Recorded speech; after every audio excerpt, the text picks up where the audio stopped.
بسم الله الرحمن الرحيم الحمد لله رب العالمين وبه نستعينه على أمور الدنيا والدين سبحانك اللهم لا علم لنا إلا ما علمتنا إنك أنت العليم الحكيم أما بعد ولا ليال إن شاء الله تعالى وحير وحنسكو قوابيننا إن شاء الله تعالى آية فريس ضمر كان إن شاء الله تعالى إني حجابتان isla mar ahaantaana aad ugu guwaawinaysa xijaabka iyo faa'iidada ay leedahay insha Allah ta'ala maalmahan dambana qaabanaanta aad bay u soo badatay dumarkeena insha Allah ilaahay ha ku hidaayo inay istasturaan ilaahay subhanahu wa ta'ala wuxuu leeyahay yaa ayyuhan nabiyyu nabiga Allah qul li azwaajika waxaad ku tiraahdaa hadalkaasi nabiga ayuu ku ayaa lagu hadlayaa laakiin aayada ilaa iyo hadir ay hadlaysaa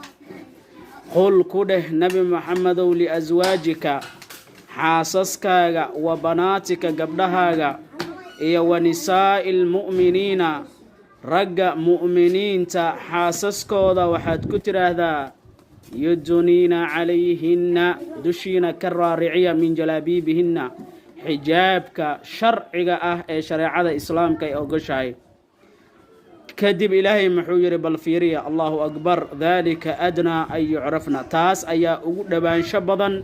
in la idin aqoonsado gabdho sharaf leh aad noqotaan taas ayaa ugu dhow falaa yu'dayna ana la idin dhibin wa kaana Allahu alle wuxuu ahaaday ghafuuran mid dambi dhaaf badan rahiiman oo hadana naxariis badan marka insha Allah ta'ala walaalayaal bal ilaahi aan ugu cabsana insha Allah ta'ala xijaabkana aan xirano aan ku dadaalna bi idnillahi albari insha Allah ta'ala aayadaasna wax badan aan ka faa'iideysano bi idnillahi albari insha Allah Allahna nagu dhooro insha Allah ta'ala dhoorsanaanta shukran lakum wa jazaakum Allahu khayral jazaa wassalamu alaykum wa rahmatullahi wa barakatuh